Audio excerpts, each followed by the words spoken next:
कहते हैं उसके लिए आइल्स चाहिए।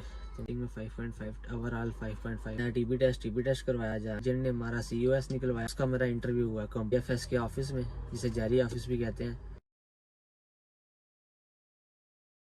वीडियो का टाइटल देख के आपको तो पता लग ही गया होगा कि मैं ये वीडियो किस चीज़ के लिए बना रहा हूँ ना, मतलब इस वीडियो के अंदर क्या चीज़ मैंने आपको बतानी।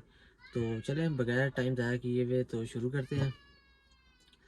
ये बात इस टाइम की है, ये तीसरा महीना था मेरी यूनिवर्सिटी का, चौथा सेमेस्टर स्टार्ट हुआ था। तो मैं सेमेस्टर के लिए गया था, तो फिर ये हुआ कि बीमार हो गया, मुझे ना एलर्जी हो गई थी पूरे जिस्म पे ना, गर्दन से नीचे नीचे मुझे दाने निकल आए थे, जिन्हें पीप वाले दाने भी कहते हैं, और उसको कहते हैं फंगल इन्फेक्शन हो गया था मुझे। तो बड़े बड़े दाने होते हैं वो निकल आए थे, तो जिसकी वजह से फिर मैंने यूनिवर्सिटी से छुट्टियां ले ली थी, सेमेस्टर फ्रीज करवा के मैं घर आ गया। घर आया इतने में यही साहब हुआ कि मामू की 3-4 दिन गुजरे, पहले डॉक्टर को चेक करवाया बिम्बर में, तो उसने दवाइयाँ वगैरह दी, उनको लगाता रहा, लेकिन कोई नहीं, कोई आराम आया। इतने में मामू होते हैं जो मेरे इधर इंग्लैंड, उनकी मुझे आई कॉल, कहते हैं कि वीज़ा है तो अप्लाई कर दें। मैंने कहा ठीक है कर लें, देख लें। कहते हैं उसके लिए आइल्स चाहिए, तो मैंने कहा मैंने तो कोई नहीं किया हुआ। कहते हैं करो फिर ऐसा हुआ कि एक मेरे अबू के जो दोस्त है ना, उनका भतीजा है आगे से, उनका वो कज़न जो लगता है ना, उसने मुझे फिर आइल्स की तैयारी करवाई। नजीब भाई नाम है उनका, नजी हुसैन। उन्होंने मुझे आइल्स की तैयारी करवाई, 20 एक दिन मैंने आइल्स की तैयारी की, और जाके मैं टेस्ट दिया। तो जब मैं दे के आया, मुझे ये था कि मेरा कोई नहीं ना, रीडिंग होती है उसमें से उड़ जाएगा मेरा ना, उसमें 4 से नीचे GP आएगा। लेकिन ये था कि बचत होगी, उसमें मेरा टोटल बना रीडिंग में 4.5, स्पीकिंग में 6, लिसनिंग में 5.5, राइटिंग में 5.5, ओवरऑल 5.5 बने थे मेरे। तो वो हुआ पहले, फिर मैंने उसके बाद पासपोर्ट जो है ना, मैंने अप्लाई कर दिया था आइल्स से पहले ही, लेकिन वो मुझे मिला था आइल्स के टेस्ट के बाद। मैंने आइल्स से ना ID कार्ड पे दिया था, बुक करवाया हुआ था, यही सब हुआ।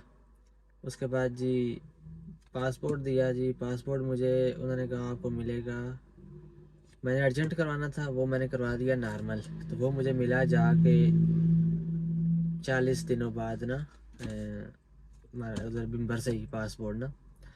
चले फिर उसका भी कोई नहीं मसला हुआ, लेकिन ये है कि मिल गया मुझे अप्लाई करने से पहले। उसके बाद आया टीबी टेस्ट करवाया जाके। टीबी टेस्ट के बाद जी बारी आई, आइल्स का रिज़ल्ट नहीं आया अभी तक। 5 दिन के अंदर, मैंने पेपर बेस नहीं, मैंने कंप्यूटर बेस दिया था टेस्ट। उसके अंदर ये सिस्टम था कि कंप्यूटर बेस का जो रिज़ल्ट है 3 से 5 दिन के अंदर लाजमन आ जाता है, और जो पेपर बेस है उसका आता है आई थिंक 12 या 13 दिनों बाद। तो मैंने थोड़ी जल्दी थी, मैंने कंप्यूटर बेस दिया था, तो मुझे ये था कि जल्दी आ जाएगा रिज़ल्ट। मेरा टेस्ट हुआ था 5 मई को, और 9 मई को वो था इनका इमरान खान वाला सिस्टम हो गया था, जो गिरफ्तार हुआ था उसके बाद धरने शरने हुए, इंटरनेट पता बंद कर दिया था, सर्विस वगैरह फ़ोन की बंद कर दी इन्होंने।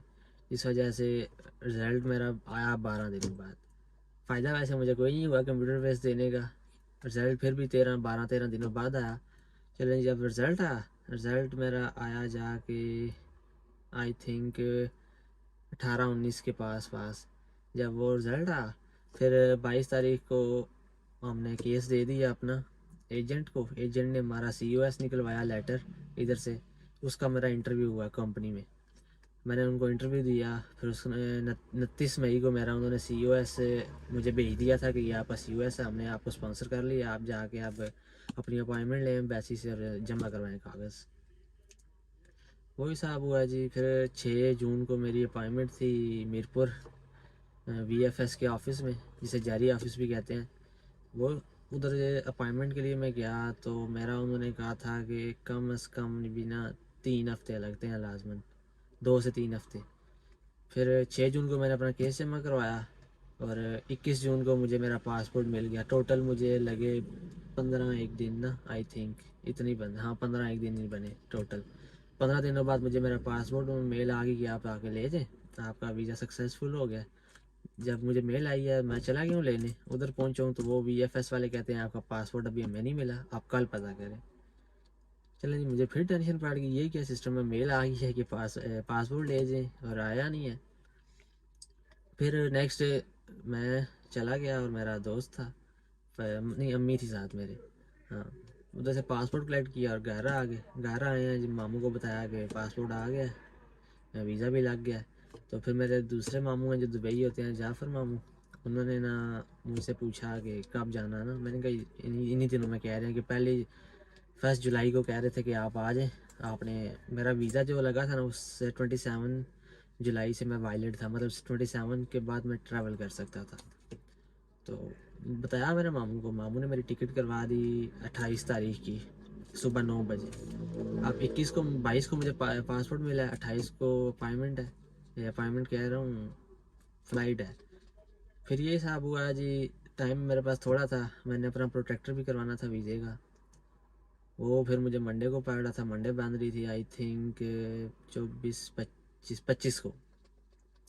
अब ना कुछ मैंने एक चीज़ नहीं थी ली, मुझे नहीं था उम्मीद कि वीज़ा लगेगा, मैंने इसलिए कोई शॉपिंग नहीं थी की। मैंने कहा अगर लग गया उसके बाद करेंगे। तो फिर शॉपिंग के रोले पड़ गए, मामा लोग और मैं फिर चले गए। हम गुजरांवाला से शॉपिंग की, फिर गुजरात से की, झेलम से की, फिर अपने शहर बिम्बर से भी की थोड़ी बहुत। इतने फिर मैं चला गया इस्लामाबाद। इस्लामाबाद से मैंने कुछ चीज़ें ली, शूज़ वगैरह लिए, कपड़े वगैरह मैंने उधर से नहीं लिए। उधर से मैंने कुछ स्मार्ट वॉच वगैरह कुछ लेनी थी, इस तरह की चीज़ें वो ली। उसके बाद जी प्रोटेक्टर करवाया वीज़े का, वो भी ज़्यादा पैसे दे के करवाया एजेंट को, क्योंकि मेरे पास टाइम नहीं था। अगर खुद करवाते हैं तो हफ्ता एक लग जाता है, तो एजेंट को करवा के एजेंट के थ्रू करवाया था, तो एक दिन के अंदर मुझे मिल गया था प्रोटेक्टर ना। तो फिर जी उधर से वापस आया, मैं गाँव आया अपने, उधर से सबको मिला। फिर नेक्स्ट डे 27 आ गई, 27 मेरे पास आखिरी दिन था। 27 को मैं गाँव से झेलम आया, उधर हमारे रिश्तेदार थे जो, उनको मिला। फिर उधर से मैं आ गया बिम्बर 27 को ही। फिर बिम्बर में जो दोस्त वगैरह थे, अम्मी के फ्रेंड्स, अब्बू के फ्रेंड्स जो भी थे, उन सबको मुलाकात की हिसाब से जी। फिर 27 को रात को हम 12 बजे निकले, मतलब 28 कर ले नेक्स्ट डे। मैं था, 2 गाड़ियाँ थी, एक बिलाल की थी और एक अंकल वजी की थी। एक कोरे थी और दूसरी थी सैलोन थी, 2D नहीं होती, 2008 मॉडल, वो थी। हम 2 गाड़ियाँ से हम निकले फिर इस्लामाबाद के लिए, जिसके साथ मेरे साथ था एक गाड़ी, मैं कोरे में था ना, उसमें मैं था, बिलाल था, उस्मान था, अब्दुल्ला था और था अली, वो बिलाल का कज़न। जो लोग मुझे जानते हैं वो उसे भी जानते ही होंगे। तो फिर उसके बाद हम उधर से निकले हैं, दूसरी गाड़ी में मेरे फैमिली वाले थे। हम इस्लामाबाद आए हैं। इस्लामाबाद 1 2 घर रह गए थे जिनको नहीं था मिला। फिर रात को वो मेरे लगते हैं ताया अबू के बेटे हैं, मेरे कज़न भी लगते हैं हसन भाई, उनको मिला। फिर ताया अबू लोगों को मिला इस्लामाबाद। फिर वहाँ से हम सुबह पहुँचे 6 बजे, 6 साढ़े 6 हो गए थे। एयरपोर्ट पहुँचे, 9 बजे की फ़्लाइट थी। मैं अंदर चला गया, अंदर गया हूँ जी। अब सामान था मेरे पास थोड़ा सा ज़्यादा। अब एयरपोर्ट पे हमारे मामू होते हैं ना, तीसरे मामू, यासर मामू, उनसे बात की थी कि थोड़ा सा सामान ज़्यादा है तो उनको कहना कि करवा देंगे। उन्होंने कॉल की थी उन्हें, क्योंकि वो तो छुट्टी पे थे उस दिन, वो घर आए हुए थे।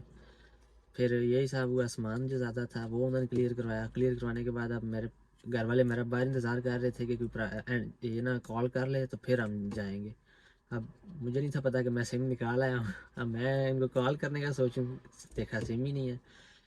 एक जी उनका एयरपोर्ट का था जो वाईफाई इस्लामाबाद एयरपोर्ट का, वो मैंने कहा आज कनेक्ट कर दे। वहाँ पे लेडीज़ बैठी होती हैं, गोल सा बना होता है कैबिन, उसके अंदर उनको बोला कनेक्ट कर दो, उन्होंने करके दिया। कोई नहीं हुआ, मैं दोबारा गया।